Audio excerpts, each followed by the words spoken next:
Hello friends, ಆಹಾರ ವಾಹಿನಿ ಚಾನಲ್ಗೆ ಸ್ವಾಗತ. ತುಂಬ ಸಿಂಪಲ್ಲಾಗಿ ನವಣೆ ದೋಸೆ ಮಾಡುವುದು ಹೇಗೆ ಅಂತ ನೋಡೋಣ ಬನ್ನಿ. ಇದು ನೀವು ರುಬ್ಬಿದ ತಕ್ಷಣ ಮಾಡ್ಕೋಬೋದು, ತುಂಬಾ ಚೆನ್ನಾಗಿರುತ್ತೆ. 1 ಕಪ್ಪು 1 ಬಟ್ಟಲು ನವಣೆಕ್ಕಿಯನ್ನು ತೆಗೆದುಕೊಳ್ಳಬೇಕು. ಇದನ್ನು 2-3 ಟೈಮ್ ಚೆನ್ನಾಗಿ ವಾಶ್ ಮಾಡಿಕೊಳ್ಳಿ.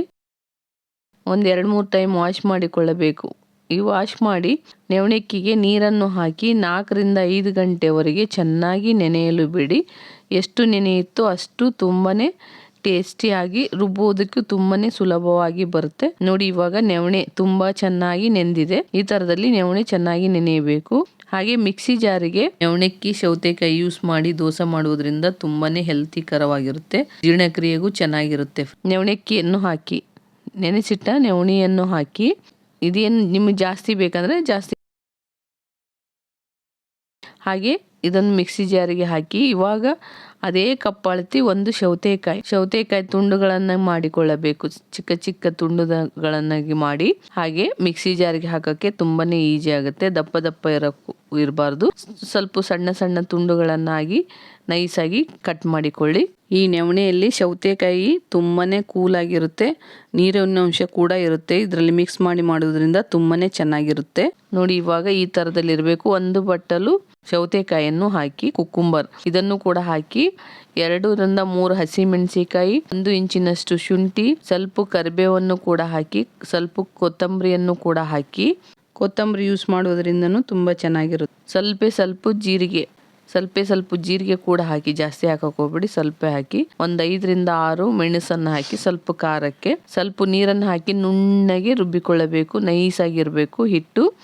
ನೋಡಿ, ನೀರು ದೋಸೆ ಮಾಡ್ತೀವಲ್ಲ ಅದೇ ಥರದಲ್ಲಿ, ರವೆ ದೋಸೆ ಮಾಡ್ತೀವಲ್ಲ ಅದೇ ಥರದಲ್ಲಿ ಹಿಟ್ಟು ಮಿಕ್ಸ್ ಮಾಡ್ಕೋಬೇಕು. ನೀರಿನ ಅಂಶ ಇರಬೇಕು. ಇದನ್ನು ಮೊದಲಿಗೆ ಚೆನ್ನಾಗಿ ಮಿಕ್ಸ್ ಮಾಡಿ ರುಚಿಗೆ ತಕ್ಕಷ್ಟು ಉಪ್ಪು ಹಾಕಿ ಅಥವಾ ಅರ್ಧ ಟೇಬಲ್ ಸ್ಪೂನ್ ಉಪ್ಪನ್ನು ಹಾಕಿ, ಸ್ವಲ್ಪ ಸಕ್ಕರೆಯನ್ನು ಹಾಕಿ, ನಿಮಗೆ ಇಷ್ಟ ಇದ್ದರೆ ಹಾಕಿಕೊಳ್ಳಿ. ಸ್ವಲ್ಪ ಕಲರ್ ಬರುತ್ತೆ, ಕ್ರಿಸ್ಪಿಯಾಗಿ ಬರುತ್ತೆ. ಸ್ವಲ್ಪ ನೀರನ್ನು ಹಾಕಿ ಚೆನ್ನಾಗಿ ಮಿಕ್ಸ್ ಮಾಡಿ 2-3 ನಿಮಿಷ ಹಿಟ್ಟನ್ನು ಚೆನ್ನಾಗಿ ಮಿಕ್ಸ್ ಮಾಡಬೇಕು. ಕೈ ಬಿಡದ ಹಾಗೆ ಹಿಟ್ಟನ್ನು ಚೆನ್ನಾಗಿ ಮಿಕ್ಸ್ ಮಾಡಿ, ಅಂದ್ರೇ ದೋಸೆ ಚೆನ್ನಾಗಿ ಮಿಕ್ಸ್ ಆಗಿ ತುಂಬಾನೇ ಟೇಸ್ಟಿ ಹಾಗೂ ಕ್ರಿಸ್ಪಿಯಾಗಿ ಕೂಡ ಬರುತ್ತೆ. ಈ ಥರದಲ್ಲಿ ಚೆನ್ನಾಗಿ 2-3 ನಿಮಿಷ ಚೆನ್ನಾಗಿ ಕಲಿಸಿ ಈ ದೋಸೆ ಹಿಟ್ಟನ್ನು ಚೆನ್ನಾಗಿ ಮಿಕ್ಸ್ ಮಾಡಿ 1-2 ತಾಸು ಅಥವಾ ಅರ್ಧ ತಾಸು ನೆನೆಕಿಟ್ರು ಸಾಕು. ಚೆನ್ನಾಗಿ ನೆನೆಯಲು ಬಿಡಿ. ಇವಾಗ ಚಟ್ನಿ ಮಾಡೋದಕ್ಕೆ ಕುಕ್ಕುಂಬರ್ ಹಾಗೂ ಶೇಂಗಾ ಚಟ್ನಿ ಮಾಡುವುದು ಹೇಗೆ ಅಂತ ನೋಡೋಣ ಬನ್ನಿ. ಅರ್ಧ ಕಪ್ಪಿನಷ್ಟು ಶೇಂಗಾ ಬೀಜ, 1 ಟೇಬಲ್ ಸ್ಪೂನ್ ಎಣ್ಣೆಯನ್ನು ಹಾಕಿ, ಇದು ಸ್ವಲ್ಪ ಕಂದು ಬಣ್ಣ ಬರುವ ತನಕ ಫ್ರೈ ಮಾಡಬೇಕು. ಸಣ್ಣ ಉರಿಯಲ್ಲೇ ಇಟ್ಕೋಬೇಕು. 5-6 ನಿಮಿಷ ಬೇಕಾಗುತ್ತೆ. ಸಣ್ಣ ಉರಿಯಲ್ಲಿ ಇಟ್ಟರೆ ಫ್ರೈ ಆಗೋಕ್ಕೆ ಸ್ವಲ್ಪ ಲೇಟ್ ಆಗುತ್ತೆ. ಈ ಥರದಲ್ಲಿ ಚೆನ್ನಾಗಿ ಗೋಲ್ಡನ್ ಬ್ರೌನ್ ಬಂದ ಮೇಲೆ 1 ಟೊಮೆಟೊ, ನಿಮಗೆ ಹುಳಿ ಜಾಸ್ತಿ ಬೇಕಂದರೆ ಜಾಸ್ತಿ ಕೂಡ ಹಾಕ್ಕೋಬೋದು. 1 ಟೊಮೆಟೊವನ್ನು ಕೂಡ ಚೆನ್ನಾಗಿ ಫ್ರೈ ಮಾಡಿ. ನೋಡಿ, ಇದು ಸ್ವಲ್ಪ ಹಸಿ ವಾಸನೆ ಹೋಗುವ ತನಕ ಚೆನ್ನಾಗಿ ಫ್ರೈ ಮಾಡಬೇಕು. ಈ ಚಟ್ನಿ ಹೆಲ್ತಿ, ಪ್ರೋಟೀನ್ ಆಗಿರುತ್ತೆ, ತುಂಬ ರುಚಿಕರವಾಗುತ್ತೆ. ಚಪಾತಿ, ರೊಟ್ಟಿ, ರೈಸ್, ಇಡ್ಲಿ, ದೋಸೆಗೆ ಸೈಡ್ ಡಿಶ್ ಆಗಿ ಚೆನ್ನಾಗಿರುತ್ತೆ. ಇವಾಗ ಕುಕ್ಕುಂಬರ್ 1/4 ಕಪ್ಪಿನಷ್ಟು ಸೌತೆಕಾಯಿಯನ್ನು ಕೂಡ ಹಾಕಿ, ಇದನ್ನು ಕೂಡ ಇದ್ರ ಜೊತೆ ಫ್ರೈ ಮಾಡಿ. ಇದು ಕೂಡ ಚೆನ್ನಾಗಿ ಫ್ರೈ ಆಗಬೇಕು. ಶೇಂಗಾ ಸ್ವಲ್ಪ ಫ್ರೈ ಆದಾಗ ಇವನ್ನೆಲ್ಲ ಹಾಕ್ಕೊಳ್ಳಿ, ಚೆನ್ನಾಗಿ ಎಲ್ಲ ಸೇರಿ ಫ್ರೈ ಆಗುತ್ತೆ. 4 ಒಣ ಮೆಣಸಿಕಾಯನ್ನು ಹಾಕಿ, ಅರ್ಧ ಇಂಚಿನಷ್ಟು ಹುಣಸೆಹಣ್ಣನ್ನು ಹಾಕಿ, ಸ್ವಲ್ಪ ಶುಂಠಿ ಹಾಗೂ 4 ಪೀಸ್ ಬೆಳ್ಳುಳ್ಳಿಯನ್ನು ಕೂಡ ಹಾಕಿ, ಇದು ಎಲ್ಲ ಸೇರಿ ಚೆನ್ನಾಗಿ ಫ್ರೈ ಆಗಬೇಕು. ನೋಡಿ, ಈ ಥರದಲ್ಲಿ ಫ್ರೈ ಆಗಬೇಕು. ಸ್ವಲ್ಪ ಕೊತ್ತಂಬರಿಯನ್ನು ಕೂಡ ಹಾಕಿ, ಕರಿಬೇವನ್ನು ಕೂಡ ಹಾಕಿ, ಇದು ಎಲ್ಲ ಸೇರಿ ಚೆನ್ನಾಗಿ ಫ್ರೈ ಮಾಡಿ. ಸಣ್ಣ ಉರಿಯಲ್ಲೇ ಫ್ರೈ ಮಾಡಬೇಕು. ಲೋ ಫ್ಲೇಮಲ್ಲಿ ಇದ್ರೇ ಚೆನ್ನಾಗಿರುತ್ತೆ, ಹೈ ಫ್ಲೇಮ್ ಇಡಕ್ಕೆ ಹೋಗಬೇಡಿ.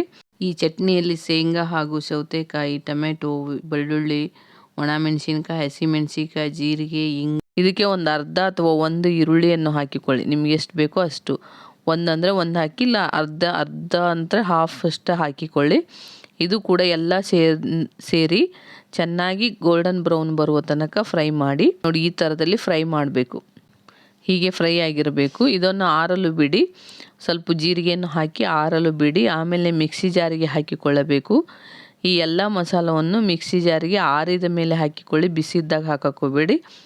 ಇದು ಚೆನ್ನಾಗಿ ಆರಿರುತ್ತೆ. ಇದಕ್ಕೆ 1/4 ಕಪ್ಪಿನಷ್ಟು ತೆಂಗಿನಕಾಯಿಯನ್ನು ಹಾಕಿ, ರುಚಿಗೆ ತಕ್ಕಷ್ಟು ಉಪ್ಪನ್ನು ಹಾಕಿ, ಈ ಚಟ್ನಿ ಗಟ್ಟಿ ಚಟ್ನಿಯಾಗಿ ಮಾಡಿಕೊಂಡ್ರೆ ತುಂಬಾ ಚೆನ್ನಾಗಿರುತ್ತೆ. ಇದನ್ನು ನುಣ್ಣಗೆ ನೈಸಾಗಿ ರುಬ್ಬಿಕೊಳ್ಳಿ. ಗಟ್ಟಿ ಚಟ್ನಿ ಬೇಕಂದರೆ ಗಟ್ಟಿಯಾಗಿ ಮಾಡ್ಕೊಳ್ಳಿ, ಸ್ವಲ್ಪ ಲಿಕ್ವಿಡ್ ಥರ ಬೇಕಂದರೆ ಲಿಕ್ವಿಡ್ ಕೂಡ ಮಾಡ್ಕೋಬೋದು. ಇದಕ್ಕೆ ಎಣ್ಣೆ, ಸಾಸಿವೆ, ಜೀರಿಗೆ, ಒಣಮೆಣಸಿನ್ಕಾಯಿ, ಕರಿಬೇವನ್ನು ಹಾಕಿ ಒಗ್ಗರಣೆ ಹಾಕಿದರೆ ಘಮ್ ಘಮ್ ಶೇಂಗಾ ಹಾಗೂ ಸೌತೆಕಾಯಿ ಚಟ್ನಿ ರೆಡಿಯಾಗುತ್ತೆ ಫ್ರೆಂಡ್ಸ್. ತುಂಬಾ ಚೆನ್ನಾಗಿರುತ್ತೆ.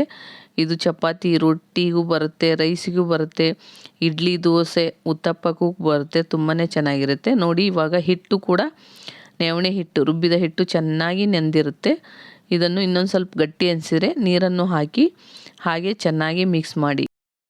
ಒಂದ್ಸರಿ ದೋಸೆ ಹಾಕಿ ನೋಡಿ, ಇನ್ನೂ ಗಟ್ಟಿ ಅನಿಸಿದರೆ ಇನ್ನೊಂದು ಸ್ವಲ್ಪ ನೀರನ್ನು ಹಾಕಿ ಚೆನ್ನಾಗಿ ಮಿಕ್ಸ್ ಮಾಡಿ, ಮೇಲೆ ಕೆಳಗೆ ಚೆನ್ನಾಗಿ ಮಿಕ್ಸ್ ಮಾಡಿ ತವವನ್ನು ಇಟ್ಟು ಇದಕ್ಕೆ ಚೆನ್ನಾಗಿ ಕಾದಿರಬೇಕು ತವ. ಆವಾಗ ಒಂದು ಸ್ಪೂನು ಅಥವಾ ಗ್ಲಾಸಿಂದ ನೀವು ಹೇಗೆ ರವೆ ದೋಸೆ ಹಾಕ್ತೀರಿ ಅದೇ ಥರದಲ್ಲಿ, ನೀರು ದೋಸೆ ಹಾಕ್ತಿರಲ್ಲ ಅದೇ ಥರದಲ್ಲಿ ಹಾಕಿ ದೋಸೆ ಮೇಲೆ ಸ್ಪೂನಿಂದ ಕೈ ಆಡ್ಸೋಕೆ ಹೋಗಬೇಡಿ. ಹಾಗೆ ಈ ಥರದಲ್ಲಿ ರೌಂಡಾಗಿ ನಿಮ್ಗೆ ಯಾವ ಶೇಪ್ ಬೇಕೋ ಆ ಶೇಪು ದೋಸೆ ಹಾಕಿಕೊಳ್ಳಿ. ಇದು ನಿಮಗೆ ಎಣ್ಣೆ ಬೇಕಂದರೆ ಎಣ್ಣೆ ಹಾಕಿಕೊಳ್ಳಿ, ಅಥವಾ ತುಪ್ಪ ಬೇಕಂದರೆ ತುಪ್ಪ ಕೂಡ ಯೂಸ್ ಮಾಡ್ಕೋಬೋದು. ಅಲ್ಲ ಅಥವಾ ಹಾಗೆ ಕೂಡ ಮಾಡ್ಕೋಬೋದು, ಚೆನ್ನಾಗಿರುತ್ತೆ. ಸ್ವಲ್ಪ ತುಪ್ಪ ಅಥವಾ ಎಣ್ಣೆ ಹಾಕಿದರೆ ಇನ್ನೂ ಟೇಸ್ಟ್ ಚೆನ್ನಾಗಿ ಬರುತ್ತೆ. ನೋಡಿ ಈ ಥರದಲ್ಲಿ ಕ್ರಿಸ್ಪಿಯಾಗಿ ತುಂಬ ಟೇಸ್ಟಿಯಾದ ದೋಸೆ ಕೂಡ ರೆಡಿಯಾಗಿದೆ ಫ್ರೆಂಡ್ಸ್. ಇವಾಗ ನೋಡಿ ನಿಮಗೆ ಈ ಥರದಲ್ಲಿ ಚಾಕುವಿಂದರ ತೆಗೀರಿ, ಅಥವಾ ನಿಮಗೆ ಬೇಕಂದರೆ ರೊಟ್ಟಿ ಸ್ಪೂನ್ ಇರುತ್ತಲ್ಲ, ರೊಟ್ಟಿ ತೆಗಿತೀವಲ್ಲ ಆ ಥರದ ಸ್ಪೂನಲ್ಲಿ ಕೂಡ ತೆಗಿಯಬೋದು. ಈಸಿಯಾಗಿರುತ್ತೆ. ನಿಮ್ಗೆ ಯಾವುದು ಈಸಿ ಅನಿಸುತ್ತೆ ಆ ಸ್ಪೂನಿಂದ ತೆಗೀರಿ.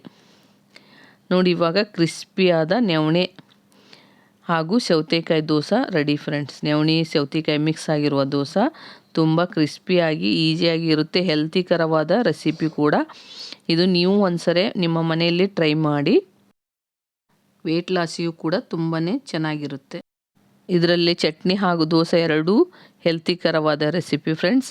ಹಾಗೆ ಸಬ್ಸ್ಕ್ರೈಬ್ ಆಗದೆ ನೋಡ್ತಾ ಇದ್ದರೆ ಪ್ಲೀಸ್ ಸಬ್ಸ್ಕ್ರೈಬ್ ಮಾಡ್ಕೊಳ್ಳಿ. ನನ್ನ ಚಾನಲ್ ಕೂಡ ಫಾಲೋ ಮಾಡಿ, ನಿಮ್ಮ ಫ್ರೆಂಡ್ಸಿಗೂ ಕೂಡ ಶೇರ್ ಮಾಡಿ. ಬೆಲ್ ಐಕನ್ ಒತ್ತಿದರೆ ನೋಟಿಫಿಕೇಷನ್ ನಿಮಗೆ ಬರುತ್ತೆ friends. Thank you to all friends.